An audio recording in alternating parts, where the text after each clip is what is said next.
Hey guys, and welcome back to my channel. So if the lighting seems a little dim today, that's just because I didn't have enough time to set up my full lighting rig. I literally have like 15 minutes to film this whole video today, but I wanted to make sure that I got it up on time, so we're just going with what we got. But today it is finally time for my book review of Clown in a Cornfield 2 Frendo Lives by Adam Cesare.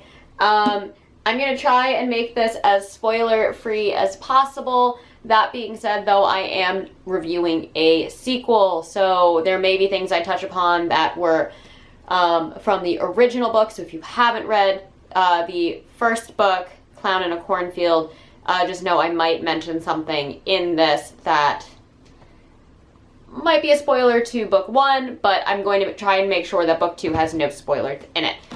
So I'm going to read the inside flap.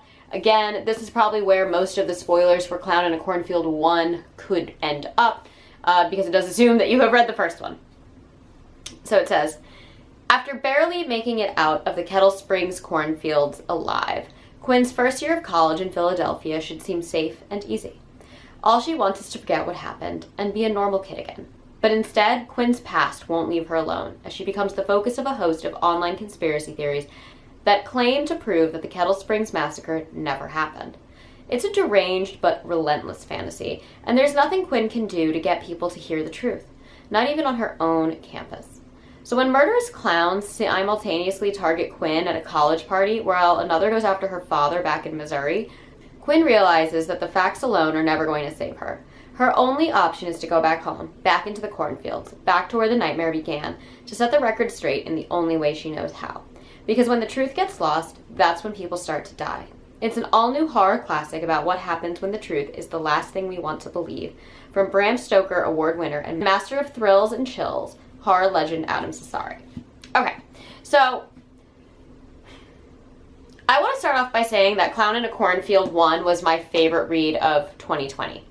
Like, hands down. This was so much fun. I read it in 2 days. I didn't want to put it down. I devoured the entire thing. I loved it. It was like reading a B-movie slasher. It was a true-to-form slasher. There was nothing but gore and just over-the-top, absurd, crazy, outlandish, horror movie, cheesy goodness. I adored this book. This book, from start to finish, was a cliche horror movie slasher in written form, right? You have the teenage kids that, like, they're so arrogant and annoying at sometimes that when, like, bad things happen to them or they get ambushed by clowns in a cornfield, you're kind of like, cool, all right, sure. You know, it's like the Friday the 13th effect, where you just have this storyline, you really don't care too much about the main characters, and then just mayhem ensues. I loved it. I thought this was absolutely brilliant. When I found out they were doing a sequel, I really thought Adam Cesare was gonna really play up the slasher movie sequel, you know? Which is always something really fun. They kind of get cheesier and campier and more over the top.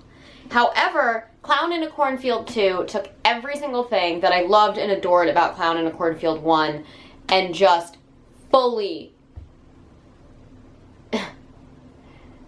it just fully erased everything that I loved about the first one. This book took itself so seriously.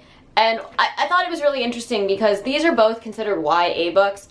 And I've never thought the original should be classified as YA, but because all of the main characters are teenagers, I guess that's why. This one felt more YA in every possible way. It was so, like, romance influenced. There were so many relationships that people had that I just didn't care about in this. Like, romantic relationships and, like, love triangles. And I was just like, I don't want to read this.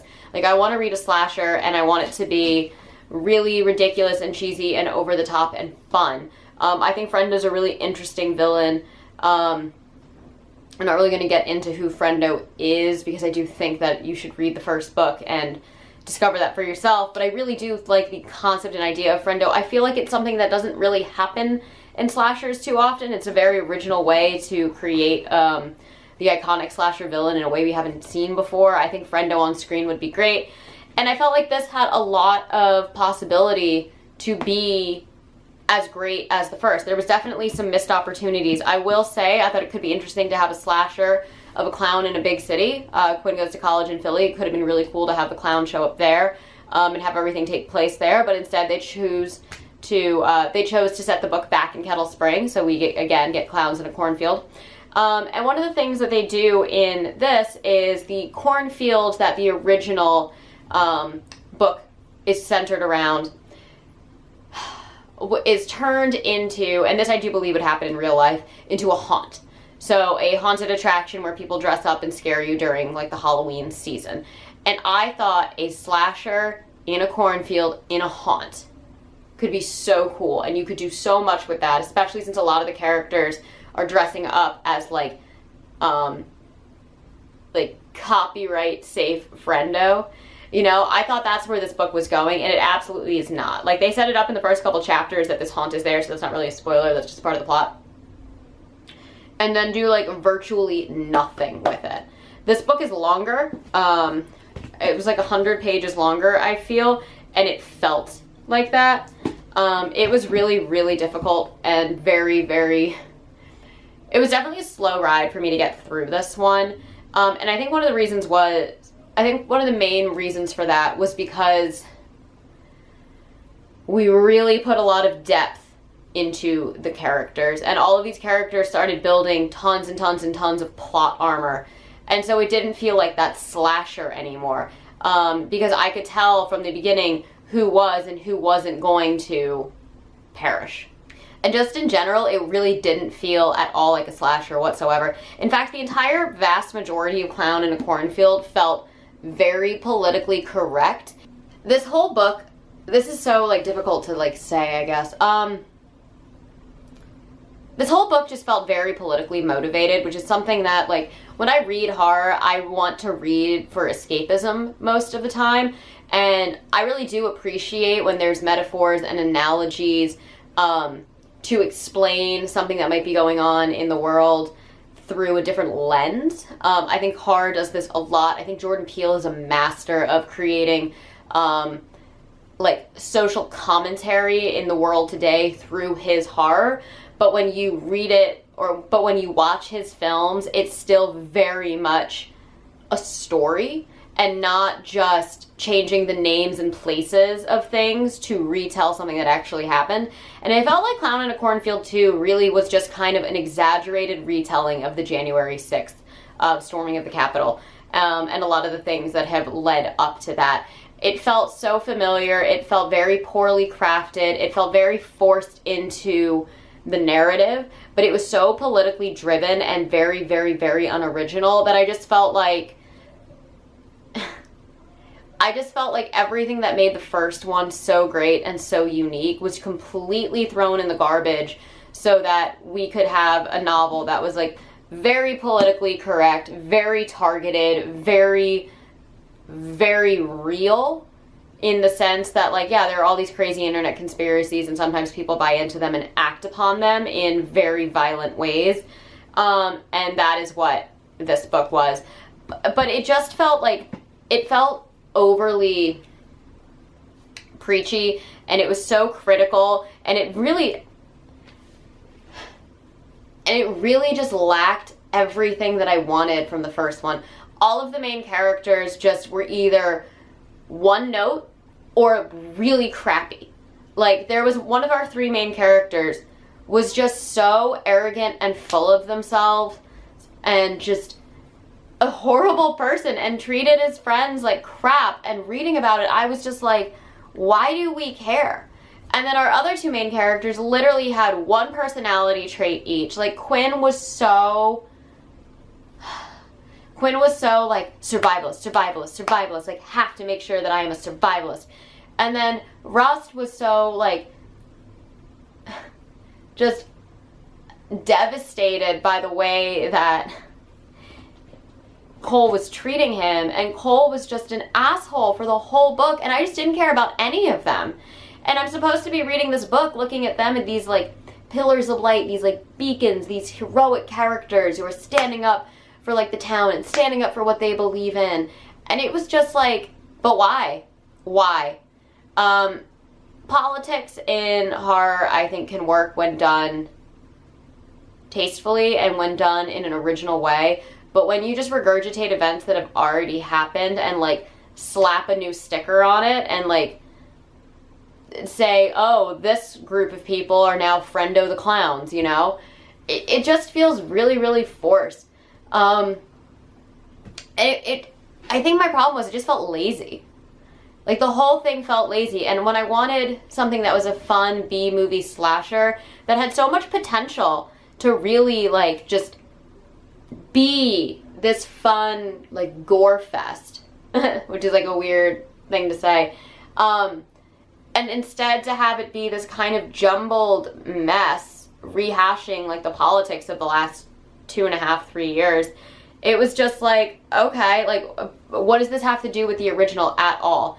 I almost wish that Adam Cesare, like, if this is what he wanted to write, had just written something that was very politically driven and politically focused and marketed as that from the beginning, not veiling itself as a highly anticipated sequel to a cheesy B slasher movie. It's really hard to go from something like Friday the 13th to, like, The Babadook, you know? And I feel like that is what Adam Cesare was trying to do. He was trying to go for something that started off as cheesy and campy and fun and ridiculous, and then make something super serious with the world he's already built. And it just didn't work for me. And it wasn't what I was looking for. And so I gave it a 3-star read because I do really like Adam Cesare's writing style. I really loved the first one. And there was definitely potential there. And there were definitely a couple, like, jump scares, like moments that I didn't really see coming that were pretty effective in this. But it just wasn't fun. And it was so serious, and it was just so related to all of the things that are happening in the world today. And when I read it's for escapism from all the craziness and all the bizarre internet conspiracies and all of just, like, the effed up politics that are happening everywhere. So, like, just reading something that was just like, just so you know, this is the world we live in, let's put a clown in it and move on. It was just like, I can't. So yeah, I had a very difficult time with this book. I really, really wanted to love it. I love the cover. I think the cover is amazing. I loved the first cover as well. I think their whole marketing on this is brilliant. But I will say that I feel like my favorite part about this book, because I will give it some points, but my favorite part about this book was actually the descriptions. Like, a character from the previous book comes back in this, in kind of a mangled way. And I really, really loved the descriptions of that. And I really loved the descriptions of the newer Frendo masks, and a lot of the people who were wearing the Frendo masks. I thought it was really gross and creepy. This one right here with, like, the broken mask, and you see the real teeth in it. That was a scene in the actual novel that I thought was brilliant and creepy and disturbing.